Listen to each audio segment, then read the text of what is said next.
about. Who here has ever failed? Who's here has failed miserably at something you wanted to achieve? Say I. Who's done this more than once? Say I. When you failed, why did you fail?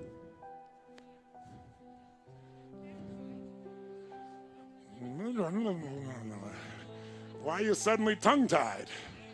Come on, tell you what. What did you used to say the reason you failed when you were bullshitting yourself? You know I know better, so you're not telling me the truth. What did you used to say? I failed because? Okay, good. I didn't have enough money. What else? Didn't have the right technology. Good, sir. Why'd you fail? I had the wrong people. They say I had the wrong leader. Isn't that interesting? It was the economy. Bad economy. Not enough time. Didn't have enough time. Now, I asked this question for the first time about 7 years ago. I was at this place called TED. Anybody watching those TED videos? And TED didn't have a website or anything at that stage.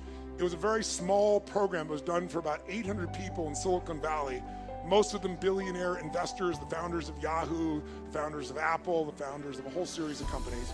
And I was brought in, and they say you got 18 minutes, which my shortest seminar is 4 fucking days. So I'm like, you gotta be kidding me. And then before they introduced me, the guy who was introducing me wasn't the guy who invited me. He was an English guy. We're good friends today. But back then he didn't know who I was. He thought I was a motivator. So he got up and he said, first thing he said to me before I went out there, he goes, nice to meet you. Don't have people do that jumping shit I heard you do. So he wants me to take these dead people and leave them dead in this dark room sitting. And I watched before I got up to speak, and there was a woman who was a genius, and she was teaching string theory, which is one of the most complex things on earth. And they gave her 18 minutes, and people were shuffling their feet, and at the end, they didn't even clap for her. They were assholes. They all thought their shit didn't stink. These are all the achievers of the world. So I walk out there, and the introduction he gives me is Tony Robbins.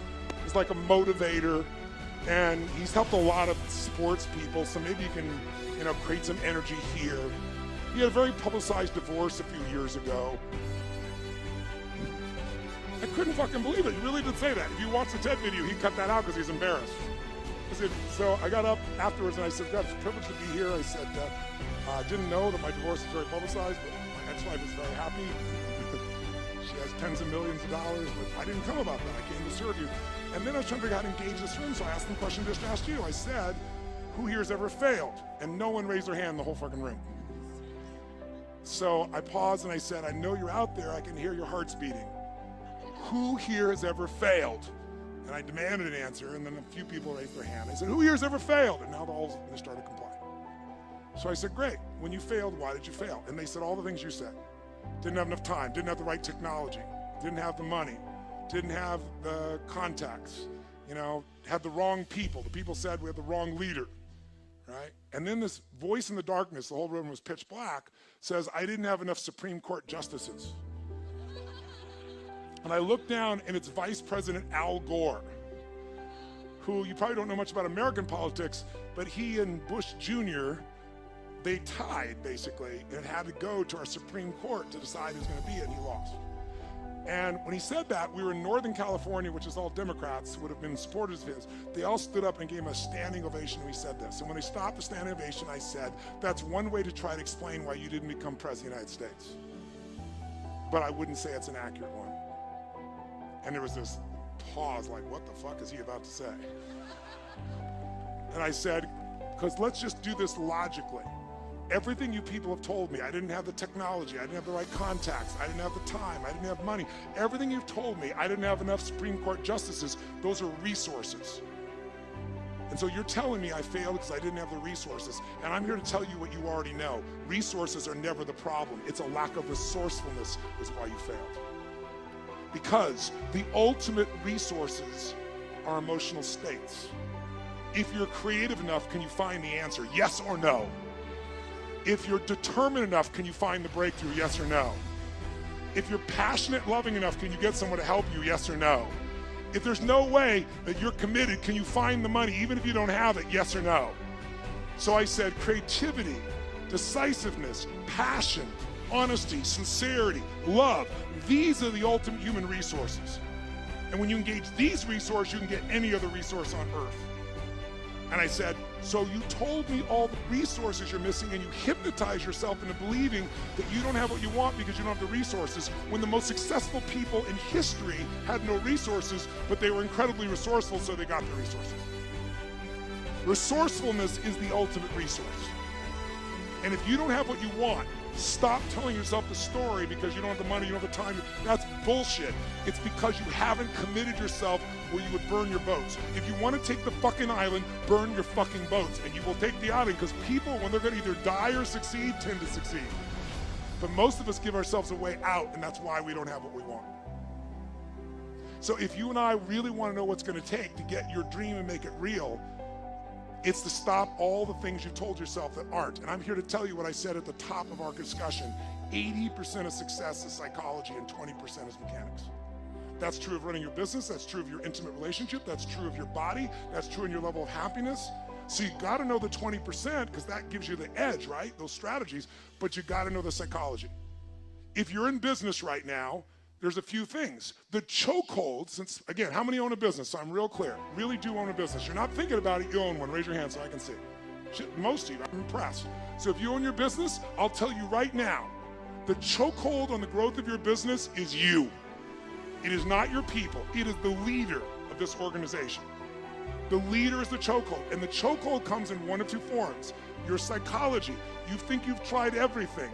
You've tried everything but what fucking works. Who knows what I'm talking about here, right?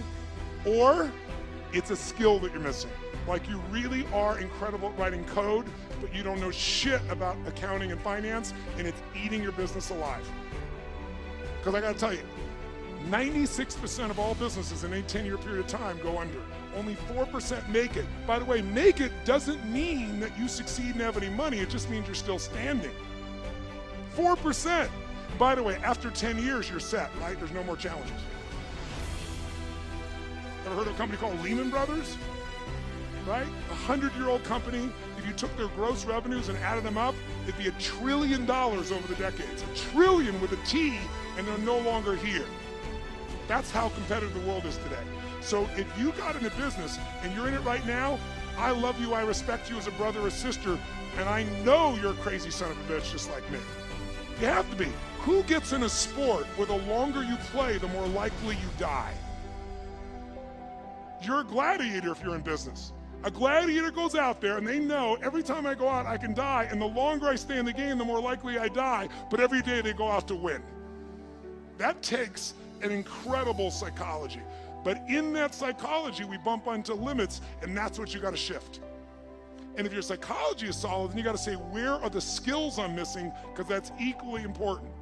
If you don't know how to market in the world we're in today, if you don't know the cutting edge of marketing, I'm only here today. I have the privilege to be with you here. How many of you are in this room because you listened to an audio, you read a book, or a friend? Let me separate. How many are here because you read an audio, read a book, or listened to an audio, and that created the basis for you to want to be here? How many are here because somebody told you, you gotta go see this guy? Let me see your hands, nice and nice. Is that about 85% of the room? I created a brand, and that's why I have the privilege to serve you. But that brand came because I realized early in my career, I get the best ideas in the world, but they're gonna die on my lips unless I can market, unless I can build a brand. It is the most important thing today because the world is made up of commodities. The world is so competitive. If you're a commodity, if you're a race to the lowest price, you will be out of business within 10 years, probably more like 2 to 5. You have to have something that separates you from everybody else on earth, and until you find out that something, you will be stressed and you will be struggling. Everybody has it or anybody can create it. That's my expertise. My companies, I started with zero, making more than $5 billion with a D per year, my company. Mine. How the fuck did you do that when it's not even your focus? Shake the applause, but I'm not telling you for that reason. I want you to get, I was never even out to be successful in business. I had a mission, but I realized I have to master business or that mission is gonna die. And you gotta get that too. Because otherwise you're gonna be one of the many, you work your ass off and not have what you deserve. So this is an area that deserves mastery, not dabbling. And probably most of you in this room work your ass off on your business, and you're so working in the business, you're not working on the business. I know you know the difference. And if you do, you're not getting distinctions that are cutting edge. One right strategy can save you 10 years, but you've got to go get it. You can't just keep doing what you're doing and then pumping yourself back up.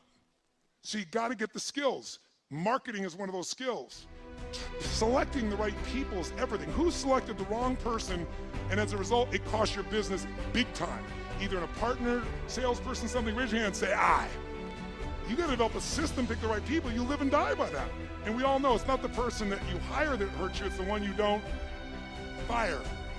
So knowing how to pick the right people, knowing how to train those people, knowing what you're going to do in sales, knowing what you're going to do in marketing, knowing what you're going to do in the financial side of your business is everything. You have to master these things.